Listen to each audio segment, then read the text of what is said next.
Hello မင်္ဂလာပါကံနာကောင်းကောင်းပါလူတယောက်ကမေးတယ်သူကတဲ့ဝယ်ထားပြီးတည်းရတဲ့အလုံးမခိုင်းပြလို့တဲ့ရက်ထားတာ3နှစ်လောက်ရှိပြီတဲ့အဲ့ဒါအခု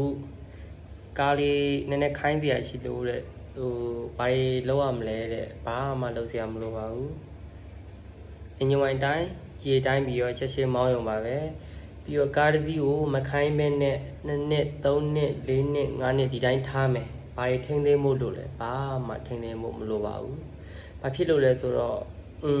နှစ်100လောက်ထိထားလို့ရရလို့တော့ကျွန်တော်မပြောရဲဘူးနှစ်30လောက်ထိထားလို့ရရလို့ကျွန်တော်ပြောရတယ်ဘာဖြစ်လို့လဲကျွန်တော်ရောင်းတဲ့ကားပစ္စည်းတွေက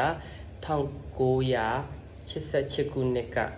ကျွန်တော်အဲ့လောက်ထိပဲမိတယ်ပေါ့နော်1988ခုနှစ်ထိအခု model တွေကျွန်တော်ရောင်းနေတဲ့ scanner 10ပြားစီတွေ32 33တွေအခုဒူဘိုင်းတို့ကလာတယ်မလေးရှားတို့ကလာတယ်ဂျပန်ကလာတယ်အဲ့ engine တွေနှစ်သက်တန်းကနှစ်ပေါင်း30ရှိပြီအဲ့နှစ်သက်တန်း30ကျော်တဲ့ engine တွေအခုချက်ချင်းကျွန်တော်တို့ထနိုး engine wine ထည့်ပြီးထနိုးတောက်ဝီးပဲဘာသမ်းမှမထွက်ဘူးသူတို့တော့ဒူဘိုင်းမှာမလေးရှားမှာထိုင်းနိုင်ငံမှာမိုးရဲရေတွေကိုပစ်ထားတဲ့ engine တွေနော်အဲ့ engine တွေတော့မှဒီမြန်မာနိုင်ငံရောက်ရင် engine wine ထည့်ပြီးတော့ engine wine ရော့လာရော့ရင် engine wine ထည့်ပြီးတော့နှိုးရုံပဲဘာမှမဖြစ်ဘူးအဲတစ်ခါတလေဖြစ်တတ်တယ် engine ကနှစ်ပေါင်းအများကြီးမနှိုးတာကြာတော့ rainy သေးတတ်တယ်အဲ့ကြတော့ကားတစ်စီးကိုဒီတိုင်းပစ်ထားမယ်ကျွန်တော်တို့ကဘာထိန်းသိမ်းဖို့လိုလဲဘာမှထိန်းသိမ်းဖို့မလိုပါဘူးတစ်လတစ်ခါ2လတစ်ခါ5လတစ်ခါ6လတစ်ခါ